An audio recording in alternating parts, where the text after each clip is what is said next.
बोलिए सर, क्या बोल रहे हैं? आप ही कह रहे हैं कि सबके बदले आप ही बोलेंगे। आप पूछो, देखो क्वेश्चन पे हम जवाब देंगे।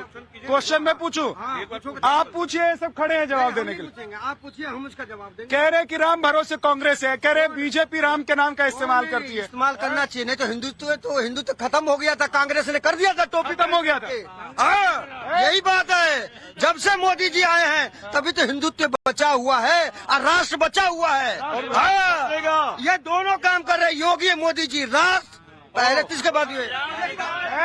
इनसे पूछो, इनको मुसलमानों ने कितनी बार पीटा था कांग्रेस राज में, पूछो जरा। मुसलमान भाई तो खड़े ही हैं आपके बगल में, यहीं खड़े हैं। हाँ, ऐसा है, देखिए 2024 भारत के इतिहास की एक, मैं समझता हूं कि एक युगांतकारी पड़ाव पर है। बहुत सारे सपने जो 47 से देखे गए थे और जो इस देश की आत्मा दबी हुई थी वो पुनर्जागृत हो रही है।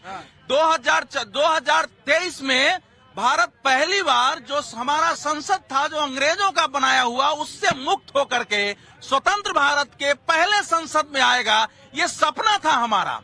दूसरा जो इस साल होने वाला है हमारे सामने, वो जो लंबे समय से जिसको संविधान निर्माताओं ने देखा था कि इस देश में धर्म को जाति से ऊपर उठकर सबके लिए एक नागरिक कानून होना चाहिए, वो इस वर्ष 2023 में साकार होने जा रहा है। इस देश को पहली बार कॉमन सिविल कोड माने मिलेगा और इस नाते भारत उस मायने में, कानून के मायने में पहली बार स्वतंत्र होगा।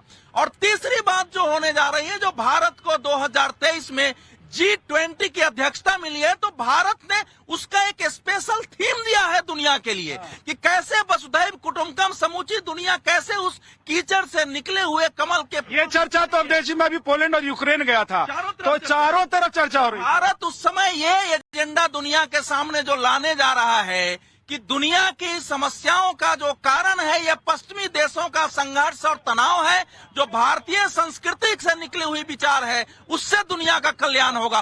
तो 2023 तो इस बार भारत के पुनर्जागरण और दुनिया में उठ के खड़े होने का। कैसे उठ के हिंदुस्तान खड़ा हो रहा है? हमारे साथ जोगीरा जत्था भी है, और ये जोगीरा जत्था जो है बीच बीच में कटाक्ष करके और अपनी बात कह के, ये सब जो नेता लोग हमारे साथ खड़े हैं, इन सबको जवाब दे रहे हो। जनता की तरफ से हाथ उठ रहा है, एक बार कहिए क्या कहे जोगीरा राजा सुन लो सभी लगा कर ध्यान, मोदी जी ने कहे जोगीरा राजा सुन लो सभी लगा कर ध्यान, मोदी जी ने G20 में खूब बढ़ाया मान, जोगीरा सारा रारा है, जोगीरा सारा रारा है।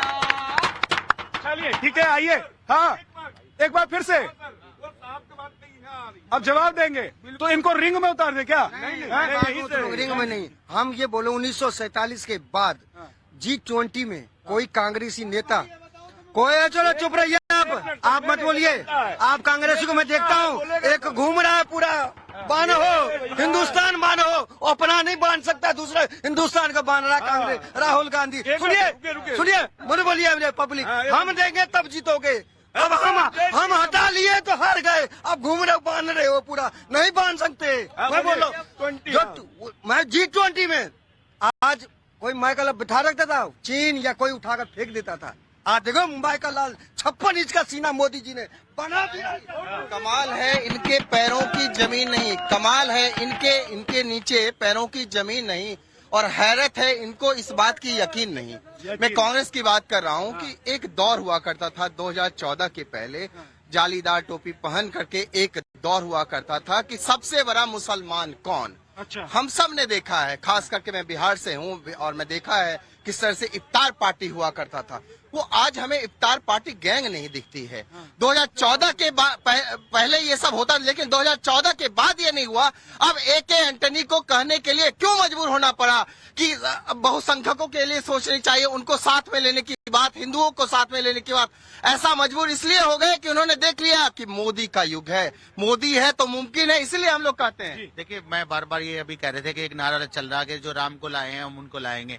राम का अस्तित्व जो है ना वो बहुत साल पुराना है, और भाजपा का 1980 से अभी ज्यादा दिन नहीं हुए। तो आप राम को लाने वाले कुछ नहीं, कोई नहीं होते कि आप राम को लाने वाले ऊपर बैठे हैं। और वही लेके आए थे। राम तो खुद ही आए थे। वो तो राम तो खुद ही आए थे। तो ये जो चर्चाएं आप जो कर रहे हैं, और बात अभी ये बात लेकिन कह रहे हैं कि राम भरोसे कौन? सुनिए, आप बात अभी ये टोपी की बात कर रहे थे। पहले तुष्टिकरण की राजनीति होती थी, आज भी हो रही है। आज क्या कर रही है मोदी जी? क्या तुष्टिकरण कर रहे हैं? हिंदुओं का तुष्टिकरण कर रहे हैं। 80-20 की बात करते हैं, शमशान कब्रिस्तान की बात करते हैं, कपड़ों से पहचानने की बात करते हैं। मुसलमान डरा हुआ है, देखिए, सुनिए, मुसलमान डरा हुआ है आज की तारीख में। मेरी बात- आज एक जनरल बात हर जगह हो जाती है, सब लोग उठाते हैं। एक मिनट भाई, एक मिनट।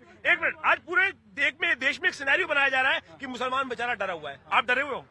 देखिए, मैं क्या, देखिए एक बार बता दीजिए। देखिए, अरे डरे हुए नहीं, अरे नहीं, डरे हुआ कोई नहीं है। डरेगा क्यों? देखिए, यहाँ ये देश सेकुलर देश है, और इसमें सब धर्म और सब जाति और सब लोग यहाँ रहते हैं और बड़ी मोहब्बत से रहते हैं। ऐसा कुछ नहीं है, मगर कुछ लोग राजनीति के कारण हिंदू मुसलमान में जो डिवाइड करते हैं। कौन है? भाजपा करती है। एक मिनट झाजी, इनसे एक बात पूछनी चाहिए कि 2014 में ऐसा कौन सी बात हुई कि जो मुसलमानों के साथ होती थी आज एक्स्ट्रा हो गई? अरे आज